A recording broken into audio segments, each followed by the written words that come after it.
Em nome do Pai, do Filho e do Espírito Santo. Amém. Inspirai o Senhor as nossas ações e ajudai-nos a realizá-las, para que em vós comece e para vós termine tudo aquilo que fizermos. Por Cristo, Senhor nosso. Amém. Santa Maria, Mãe de Deus, rogai por nós. Em nome do Pai, do Filho e do Espírito Santo. Amém. Muito bem. Neste episódio da Direção Espiritual, eu gostaria de tratar de um problema que a maior parte dos principiantes, né, na vida de oração experimenta. Vamos aqui descrever o problema primeiro antes de conceituá-lo. O problema é o seguinte: a pessoa tinha uma vida longe de Deus ou cometia pecados grosseiros, etc. De repente ela decide, né? Projeto Segunda Morada, vamos lá, vamos ter uma vida de oração íntima. E a pessoa então, quando vai rezar, exatamente porque ela saiu de uma vida com pecados grosseiros, dificuldades, quedas, ela, todas as vezes que vai rezar, ela vai humilhada. E ela vai lá e de fato se humilha diante de Deus, fala da sua miséria, fala que eu não sou nada, olha os pecados que eu cometi, meu Deus, tem misericórdia de mim, tem compaixão. E acontece algo fantástico. Um bom número das pessoas que começam rezando assim consegue realmente rezar. As pessoas começam a experimentar aquilo que nós chamamos de ato de fé exercida, né? O ato de fé, geralmente as pessoas quando falam de ato de fé, né, as pessoas pensam no quê? Pensam naquela formulazinha, né, do ato de fé, onde você aprendeu a rezar, mas não é isso que eu estou falando. Ato de fé exercida quer dizer o seguinte, que você realmente, né, conseguiu realizar um ato de fé no seu interior. Né? Então, a gente exerce.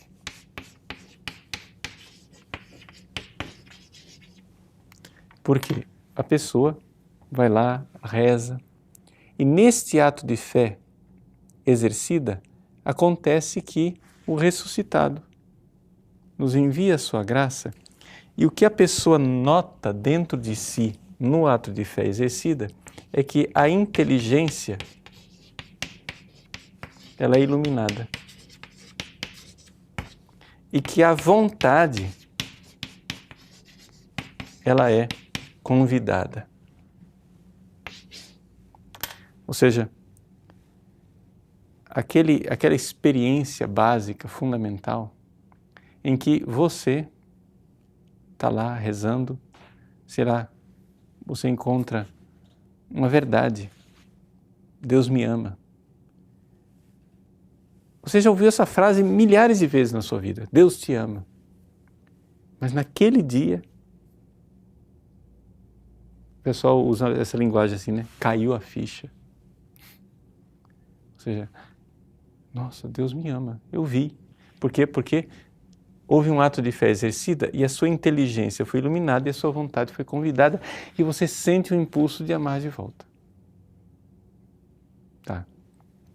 Estou descrevendo aquilo que é a experiência inicial.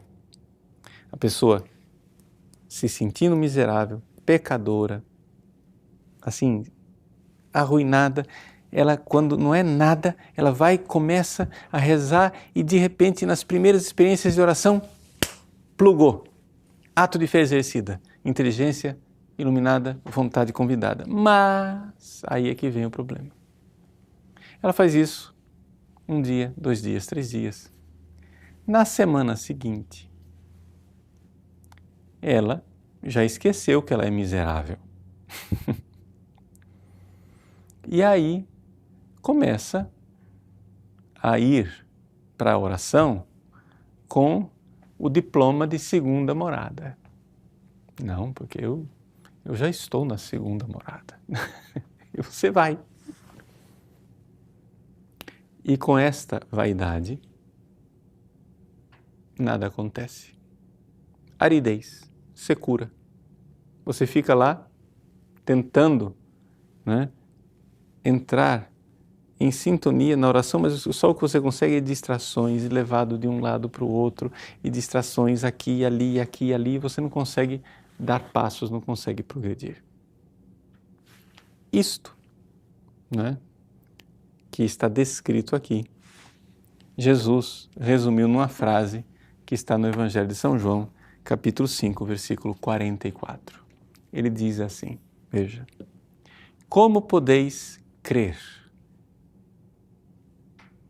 Ou seja, como podeis realizar o ato de fé exercida? Vós que recebeis glória uns dos outros e não buscais a glória que vem do Deus único. Eis aí, não é? Você não busca a glória de Deus, você busca a sua própria glória, a vaidade. Ou seja, o contrário da glória é a vanglória. Então vejam como a vanglória, a vaidade, o iniciante, ele deixou os pecados grosseiros e rudes, começou a rezar, começou a ficar com a vida melhorzinha, a vaidade vai lá e emplaca. E ela impede você de realizar o ato de fé, de rezar direito, de continuar recebendo, não é, aquelas graças atuais que você estava recebendo antes. Então assim, sendo bem concreto, nós não podemos deixar de nos apresentar diante de Deus, nos humilhando.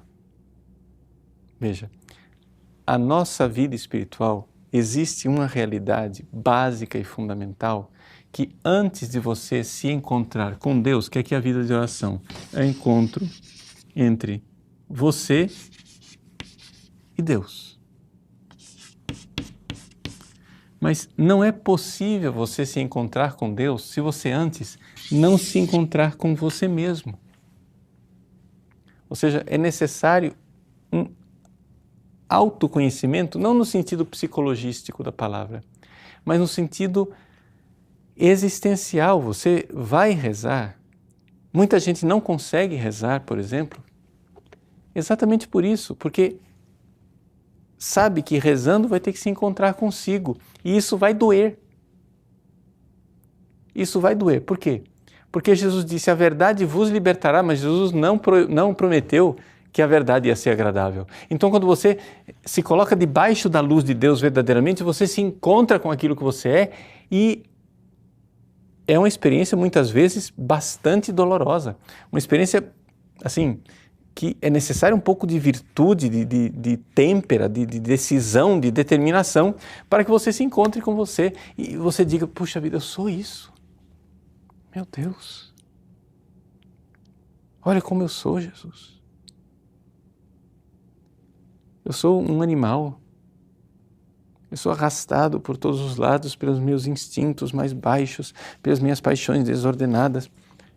Sei lá, eu estou aqui tentando rezar, Jesus, mas eu estou preocupado. Preocupado, sei lá, com a panela que eu deixei no fogão, né? Preocupado com o telefonema que eu vou receber, preocupado com o problema que eu tenho que resolver. Jesus, eu estou sendo arrastado, puxado pela coleira. E aí, aqui que está a coisa. Se você faz isso, você se encontrou com você. Você está dando um bom passo, porque você começou rezando, de verdade. Mas a pessoa não faz isso. A pessoa não se humilha diante de Deus para começar a oração.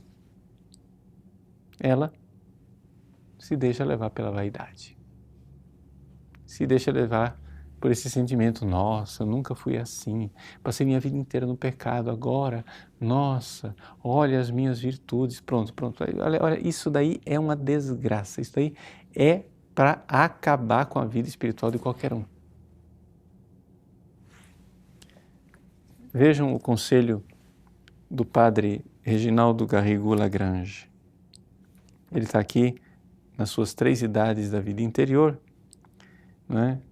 Está terminando a primeira parte introdutória, a segunda parte é a vida espiritual dos principiantes, e ele concluindo a vida espiritual dos principiantes, ele diz assim, o título do capítulo é Oração Mental dos Principiantes.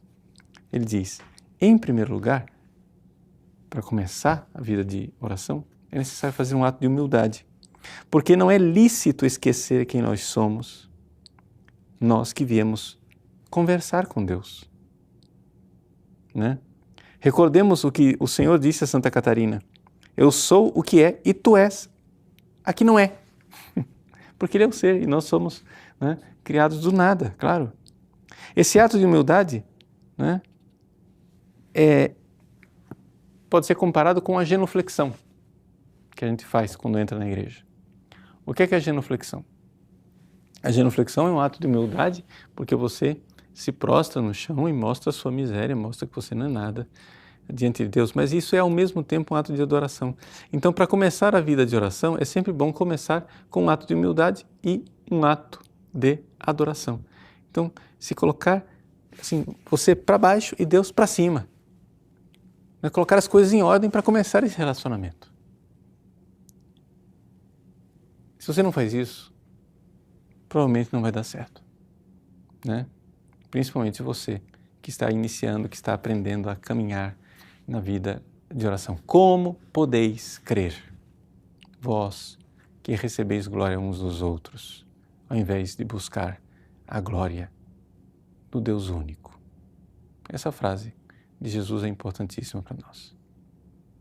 Agora, vamos aprofundar isso que eu acabei de dizer com Santa Teresa d'Ávila. Veja, nesse livro fantástico que eu já aconselhei para muitos de vocês, Quero Ver a Deus, né, do bem-aventurado Frei Maria Eugênio, o terceiro capítulo chama-se Conhecimento de Si Mesmo.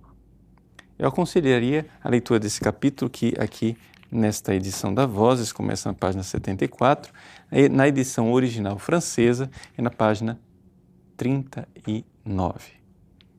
Então vejam só. Ele diz assim, ele começa citando, né, uma página belíssima de Santa Teresa que nos fala no livro da vida, né?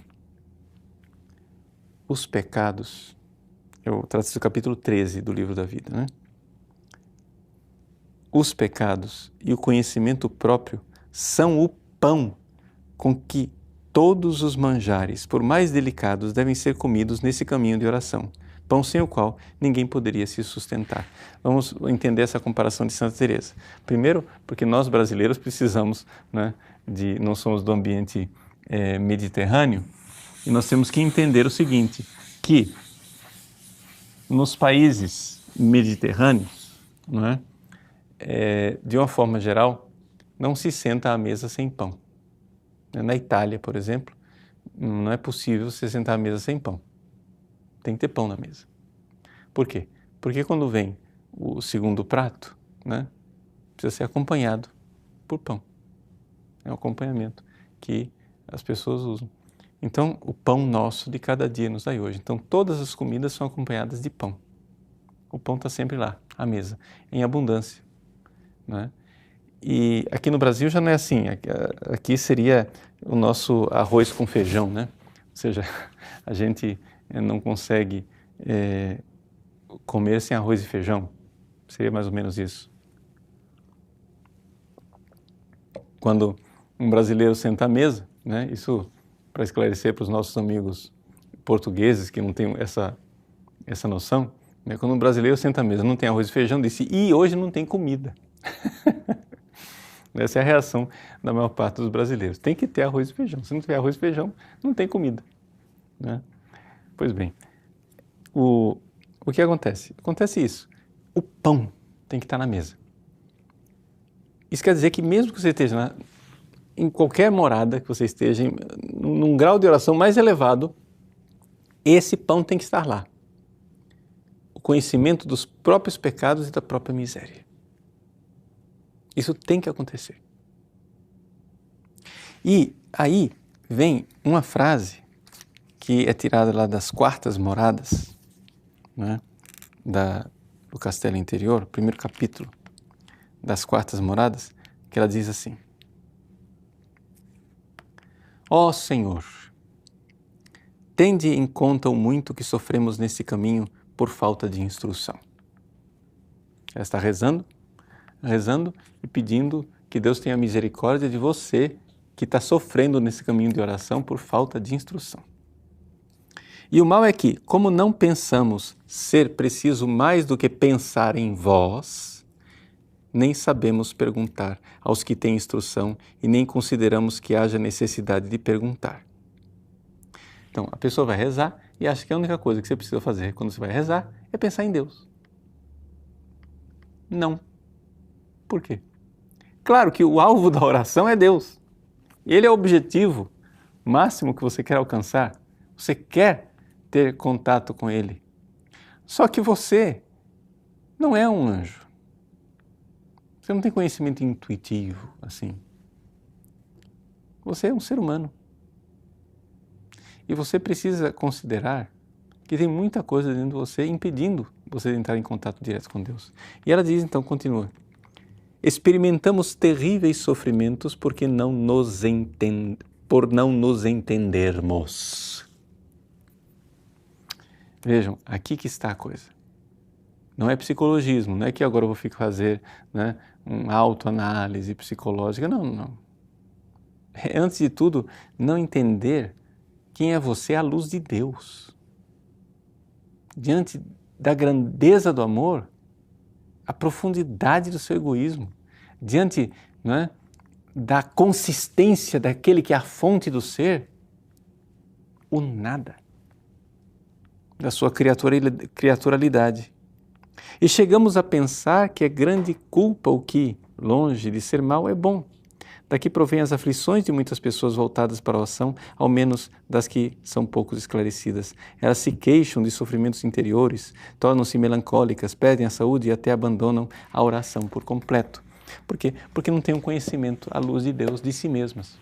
Então a gente precisa, primeiro, né, realmente firmar o pé solidamente no conhecimento de si. Então vamos lá, um conhecimento básico de você para você se conhecer na vida de oração. É o seguinte, veja,